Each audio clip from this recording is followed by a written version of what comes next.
আজি আমি সঁচাকৈ সেইটোকে ক'ব লাগিব যে কচুগাঁও সমষ্টিৰ উত্তৰ দক্ষিণ পূব পশ্চিম প্ৰত্যেকখন গাঁৱত মই ঘূৰি ঘূৰি মিটিং কৰি আছোঁ। সকলো জাতি জনগোষ্ঠীৰ গাঁৱে গাঁৱে সোমাই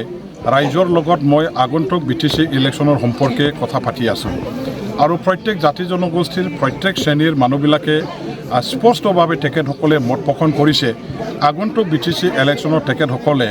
আমাৰ BPF দলটোকে চৰকাৰত আনিবৰ কাৰণে BPF দলৰ প্ৰাৰ্থীজনকে ভোটদান কৰি পেলাই জিকাই দিবৰ কাৰণে তেওঁলোকে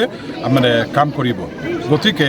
আজি ঠিক তেনেদৰে আমাৰ নৰ্থ গঙিয়া প্ৰাইমাৰী BPFৰ যিটো মানে অধীনত থকা গাঁওবিলাকৰ পৰা আজি BPFৰ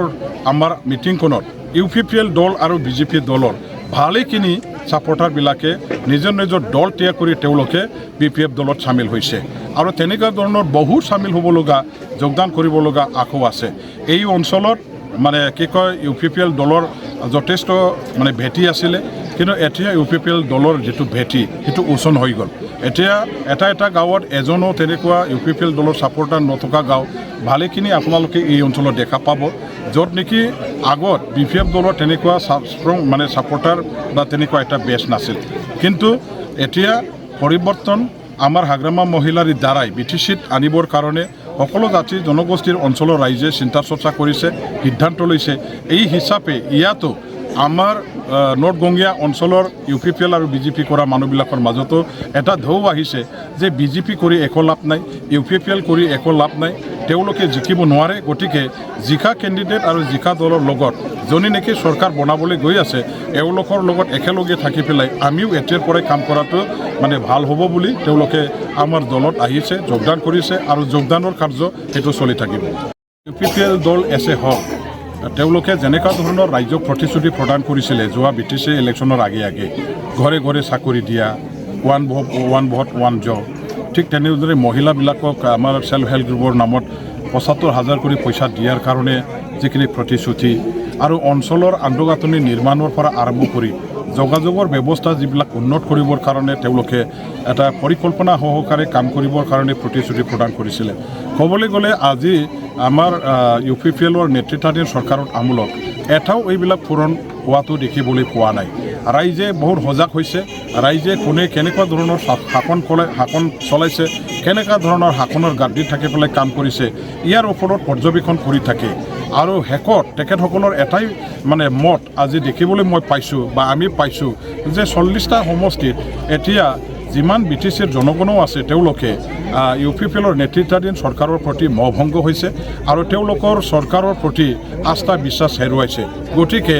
নিজৰ আস্থা হেৰুৱাই যোৱা দলৰ প্ৰতি তেখেতসকলে কেতিয়াও ছাপৰ্ট দিব নোখোজে। এতিয়া হাগ্ৰামা মহিলাৰী ডাঙৰীয়া নেতৃত্বত BPFৰ চৰকাৰ আনাৰ দ্বাৰা দি BTCৰ উন্নয়নৰহে কাম কৰিব লাগিব।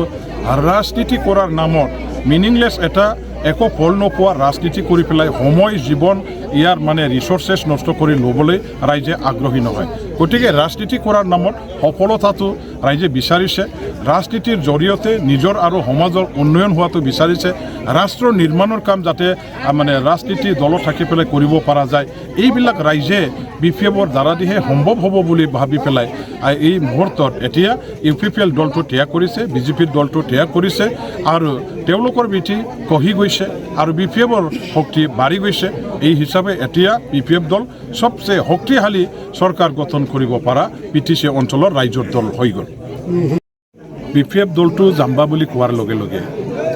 অকল হাগ্ৰামাক কৈছে বুলি ধৰি ল'লে নহ'ব। BPF দলৰ লাখ লাখ ছাপৰ্টাৰ ৰাইজ আছে,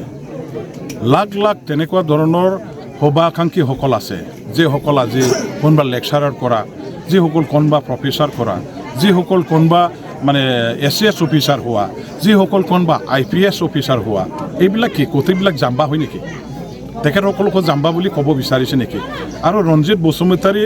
তেওঁ যে চালাক, ইয়াৰ চালাকৰ কোৱালিফিকেশ্যন কোনে কোনটো ইউনিভাৰ্চিটিৰ পৰা তেওঁ লৈছিলে আৰু তেনেকুৱা ধৰণৰ কোনটো ইউনিভাৰ্চিটিত আছে যে চালাক বুলি এটা চাৰ্টিফিকেট দিয়া, এই ধৰণৰ কোনটো ইউনিভাৰ্চিটি কোনটো কলেজ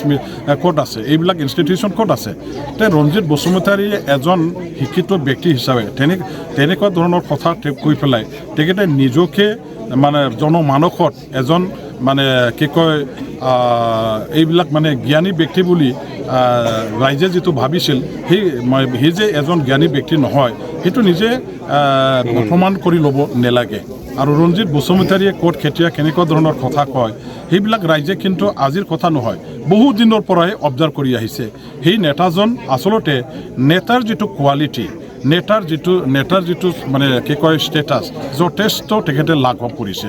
এজন নেতা হিচাপে যেনেকুৱা ধৰণৰ নিজৰ পজিশ্যন ষ্টেটাছ আৰু কোৱালিটি মেইনটেইন কৰি শ্ব' কৰিব লাগে ৱাৰ্কাৰ আৰু ৰাইজৰ মাজত সমাজৰ মাজত সেইটো তেখেতে মেইনটেইন কৰিব নোৱাৰাটো তেখেতৰ নিজৰ কাৰণেহে মাইনাছ হৈ আছে আজি ৰঞ্জিত বসুমতাৰীক মানে কি কয় অৰ্থহীন ভিত্তিহীন এজন মানে অলাগতিয়াল কথা কোৱা বুলি মানুহবিলাকে তেখেতক আজি আজ্ঞা দিব বিচাৰে গতিকে ৰঞ্জিত বসুমতাৰীৰ কথাটো লৈ পেলাই ইয়াত একো মানে চিন্তা কৰিব লগাও নাই একো ভাবিব লগাও কথা নাই আৰু তেখেতৰ কথাৰ কোনো ওজন নাই ৰাইজে একো গুৰুত্ব নিদিয়ে য'ত ৰাইজে নেকি গুৰুত্ব নিদিয়ে তাত আপুনি ইয়াত মনোযোগ দি পেলাই শুনাৰ কি দৰকাৰটো আছে